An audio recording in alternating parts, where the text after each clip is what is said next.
ഇപ്പോൾ യുവമോർച്ച നേതാവ് നന്ദു കൂടി ചേരുകയാണ്. ശ്രീ നന്ദു, താങ്കൾ ഈ ദൃശ്യങ്ങൾ കണ്ടിട്ടുണ്ടാകുമല്ലോ. അതായത് മഞ്ചേശ്വരത്ത് മുസ്ലിം ലീഗിന്റെ വിജയാഘോഷം ഈ ഇസ്ലാമിക രാജ്യങ്ങളിലൊക്കെ നമ്മൾ കാണുന്ന രീതിയിലേക്കായിരിക്കുകയാണ്. ആകാശത്തോട്ട് വെടിപൊട്ടിക്കുകയും ബോംബ് എറിഞ്ഞുമൊക്കെയാണ് വിജയാഹ്ലാദം നടക്കുന്നത്. കെ സുരേന്ദ്രന്റെ ഫ്ലെക്സ് ബോർഡ് ബോംബ് വെച്ച് തകർത്ത് അവിടെ ജിഹാദികളുടെ വിജയാഹ്ലാദം നടക്കുന്നു. താങ്കൾ എങ്ങനെയാണ് ഈ വിഷയത്തെ വിലയിരുത്തുന്നത്? സുമേഷ്, രാജ്യം തന്നെ ഒരു അപകടാവസ്ഥയിലേക്ക് പോകാനുള്ള സൂചനയാണ് ഈ കാണുന്നത്.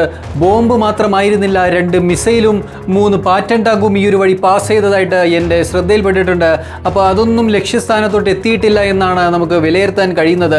ആ ഒരു ബോംബ് മാത്രമായിരുന്നു പ്രിയ നേതാവ് സുരേന്ദ്രൻജിയുടെ പോസ്റ്ററിന് താഴെ അവർ ഇട്ട് പൊട്ടിച്ചത്. അപ്പോൾ ഇതൊരു നാടൻ ബോംബ് ജിഹാദായിട്ടാണ് വിലയിരുത്താൻ പറ്റുന്നത്. എൻ്റെ പ്രിയ മിത്രങ്ങളോട് എല്ലാ ശാഖയിലോട്ടും എനിക്ക് പാസ് ചെയ്യാനുള്ള ഒരു മെസ്സേജ് എന്താണെന്ന് വെച്ചാൽ, വടിയും നിക്കറും മറ്റ് സാമഗ്രികളുമായിട്ട് തയ്യാറായി തന്നെ ഇരിക്കുക, എന്തും സംഭവിക്കാം.